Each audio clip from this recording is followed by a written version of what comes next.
आहाना को लेकर अर्जुन और दुर्गा देवी अस्पताल पहुंचते हैं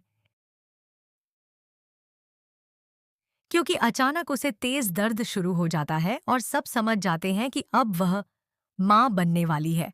रास्ते भर अर्जुन का दिल डर से कांपता रहता है और दुर्गा देवी मन ही मन भगवान से प्रार्थना करती रहती हैं। अस्पताल पहुंचते ही डॉक्टर जांच करते हैं और बताते हैं कि स्थिति नाजुक है और बच्चे के जन्म के लिए ऑपरेशन जरूरी होगा। यह सुनकर अर्जुन और दुर्गा देवी टूट से जाते हैं, लेकिन भगवान पर भरोसा रखकर हिम्मत बनाए रखते हैं। ऑपरेशन थिएटर के बाहर अर्जुन की बेचैनी हर पल बढ़ती जाती है। वहीं दुर्गा देवी माँ दुर्गा से अपनी बहू और होने वाले बच्चे की सलामती की दुआ मांगती रहती है। काफी देर बाद डॉक्टर बाहर आकर बताते हैं कि ऑपरेशन सफल रहा है और आहाना व बच्चा दोनों सुरक्षित हैं। यह सुनते ही अर्जुन की आंखों से राहत और खुशी के आंसू बह निकलते हैं। थोड़ी देर बाद नर्स बच्चे को लेकर आती है, जिसे देखकर पूरा परिवार भावुक हो जाता है। आहाना जब होश में आती है और अपने बच्चे को देखती है तो दर्द, डर और तकलीफ सब भूल जाती है। घर लौटने पर पूरे घर में खुशियों का माहौल होता है, लेकिन इसी खुशी के बीच एक अनकहा डर भी मंडरा रहा होता है। डॉक्टर साफ चेतावनी देते हैं कि आहाना बहुत कमजोर है और उसे किसी भी तरह का मानसिक तनाव नहीं दिया जाना चाहिए। अर्जुन मन ही मन फैसला करता है कि अब वह आहाना और बच्चे की हर हाल में रक्षा करेगा। रात के सन्नाटे में आहाना को अजीब से सपने आते हैं और उसे महसूस होता है कि खतरा अभी टला नहीं है। दूसरी ओर ठकुराइन की खामोशी, उसके पुराने राज और संदिग्ध हरकतें किसी नई साजिश की ओर इशारा करती हैं। एक तरफ मां बनने की खुशी है तो दूसरी तरफ डर, साजिश और अनजाने खतरे का साया। यह कहानी अब सिर्फ बड़े घर की छोटी बहू की नहीं, बल्कि एक मां की है जो अपने बच्चे के लिए पूरी दुनिया से लड़ने को तैयार है। और दोस्तों, अगर आप भी इस मुश्किल घड़ी में आहाना का साथ देना चाहते हैं तो इस वीडियो को लाइक करें, चैनल को सब्सक्राइब करें, कमेंट बॉक्स में आई सपोर्ट आहाना अर्जुन लिखें और वीडियो को ज्यादा से ज्यादा शेयर करें ताकि हर कोई इस संघर्ष में आहाना का हौसला बन सके। अगले ही पल घर के पिछले दरवाजे पर हलचल बढ़ जाती है। अर्जुन तेज कदमों से बाहर निकलता है, नौकरों को इधर-उधर फैलाकर पूरे परिसर की जांच करवाता है। अजनबी तो नहीं मिलता, लेकिन जमीन पर पड़े ताजा पैरों के निशान अर्जुन की बेचैनी और बढ़ा देते हैं। वह तुरंत सुरक्षा बढ़ाने का आदेश देता है और चौकीदारों को पूरी रात जागकर पहरा देने को कहता है। अंदर कमरे में आहाना बच्चे को सीने से लगाए बैठी रहती है। उसका दिल बार बार उसी दरवाजे की ओर चला जाता है, जैसे कोई अनदेखा खतरा हर पल पास आता जा रहा हो। दुर्गा देवी आहाना के पास आकर उसे ढांढस बंधाती है, लेकिन उनकी आंखों में भी चिंता साफ झलक रही होती है। वह समझ जाती हैं कि यह डर सिर्फ वहम नहीं है। उसी रात ठकुराइन अपने कमरे में अकेली बैठी रहती है। सामने फैले पुराने कागजों और तस्वीरों को देखकर उसका चेहरा कभी कठोर हो जाता है, कभी दर्द से भर उठता है। वह बुदबुदाती है कि अगर यह बच्चा बड़ा हो गया तो बहुत से राज सामने आ जाएंगे, और यही बात उसे सबसे ज्यादा बेचैन कर रही होती है। सुबह होते ही आहाना की तबीयत फिर से थोड़ी बिगड़ जाती है।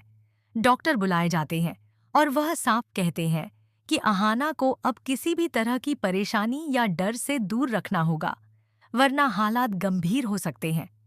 अर्जुन सबके सामने ऐलान कर देता है कि अब से आहाना और बच्चे के कमरे में उसकी इजाजत के बिना कोई नहीं जाएगा।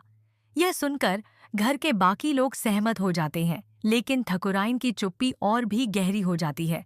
दिन चढ़ने के साथ साथ आहाना का डर भी बढ़ता जाता है। उसे लगता है जैसे कोई उसकी हर हरकत पर नजर रखे हुए है। बच्चे को दूध पिलाते समय, सुलाते समय हर पल उसका दिल तेज धड़कता रहता है। एक माँ के रूप में उसका दिल अब सिर्फ प्यार से नहीं, बल्कि अनजाने खतरे की आहट से भी भरा हुआ है। कहानी यहीं से एक नया मोड़ लेती है। क्या वाकई बड़े घर में कोई साजिश पल रही है? क्या ठकुराइन के पुराने राज इस नन्ही सी जिंदगी से जुड़े हुए हैं? और सबसे बड़ा सवाल, क्या आहाना अपने बच्चे को हर आने वाले तूफान से बचा पाएगी या बड़े घर की छोटी बहू की राह अब पहले से भी ज्यादा कठिन होने वाली है? आगे आने वाले दिनों में सच धीरे धीरे सामने आएगा और हर किरदार की असली शक्ल उजागर होगी। उसी रात अचानक बिजली चली जाती है और पूरा बड़ा घर अंधेरे में डूब जाता है। बच्चे की नींद टूटते ही वह जोर जोर से रोने लगता है। अहाना घबराकर उसे सीने से लगा लेती है, लेकिन दिल की धड़कन बेकाबू हो जाती है। तभी उसे महसूस होता है कि कमरे के बाहर किसी के कदमों की आहट है। वह डरते हुए अर्जुन को आवाज देती है। अर्जुन तुरंत कमरे में आता है और बाहर निकलकर देखता है, मगर अंधेरे में कोई दिखाई नहीं देता। जनरेटर चालू होते ही रोशनी लौट आती है, लेकिन अहाना का डर कम होने के बजाय और गहरा हो जाता है।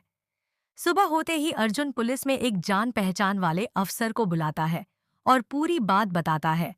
अफसर घर के आसपास निगरानी बढ़ाने और सीसीटीवी लगाने की सलाह देता है। दुर्गा देवी को भी अब यकीन हो जाता है कि मामला सिर्फ संयोग नहीं है। वह अहाना को अपने पास बैठाकर कहती है कि एक माँ की अंतःआवाज कभी झूठी नहीं होती। अगर दिल डर रहा है तो जरूर कोई खतरा है। इसी बीच घर में एक और हलचल होती है। घर की सबसे छोटी बहू बताती है कि उसने देर रात ठकुराइन को किसी से फोन पर फुसफुसाते हुए बात करते सुना था। यह बात सुनकर अर्जुन चौंक जाता है। वह ठकुराइन से सीधे सवाल करने की हिम्मत तो नहीं जुटा पाता, लेकिन उसके मन में शक गहरा जाता है। अहाना भी यह सुनकर और सहम जाती है। उसे लगने लगता है कि जो खतरा बाहर से नहीं आया, शायद वही घर के अंदर छुपा बैठा है। दोपहर को जब सब लोग पूजा के लिए इकट्ठा होते हैं तो पंडित अचानक कहते हैं कि बच्चे की कुंडली में बड़ा योग है, लेकिन साथ ही भारी ग्रहों की छाया भी है। यह सुनते ही अहाना का दिल बैठ सा जाता है। ठकुराइन के चेहरे पर एक अजीब सी मुस्कान उभर आती है, जिसे कोई ठीक से समझ नहीं पाता। दुर्गा देवी तुरंत पूजा तेज करवाती हैं और बच्चे पर रक्षा सूत्र बांध देती हैं। रात गहराने पर अहाना को फिर वही सपना आता है।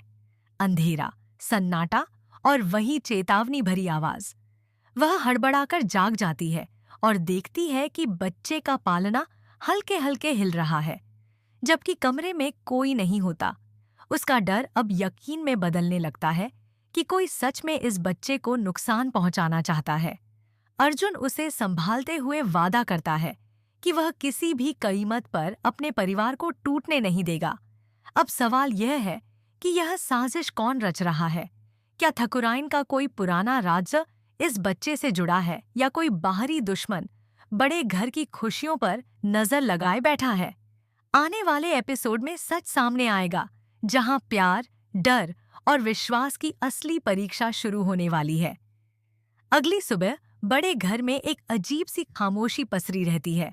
अहाना रात भर की बेचैनी के बाद भी खुद को संभालते हुए बच्चे को गोद में लिए बैठी होती है। उसकी आंखों के नीचे थकान साफ झलक रही होती है, लेकिन बच्चे के चेहरे को देखते ही उसके होंठों पर हल्की मुस्कान आ जाती है। तभी दुर्गा देवी कमरे में आती हैं और दरवाजा अंदर से बंद कर लेती हैं। उनके चेहरे की गंभीरता देखकर अहाना समझ जाती है कि बात सामान्य नहीं है। दुर्गा देवी धीमी आवाज में कहती हैं कि बीती रात घर के स्टोर रूम से कुछ पुराने कागज गायब मिले हैं, वही कागज जिनका जिक्र ठकुराइन अक्सर करती रहती थीं।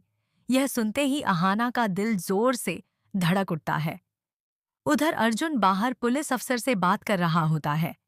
उसे पता चलता है कि पिछले कुछ दिनों से घर के आसपास एक संदिग्ध आदमी देखा गया है, जो बार-बार बच्चों के बारे में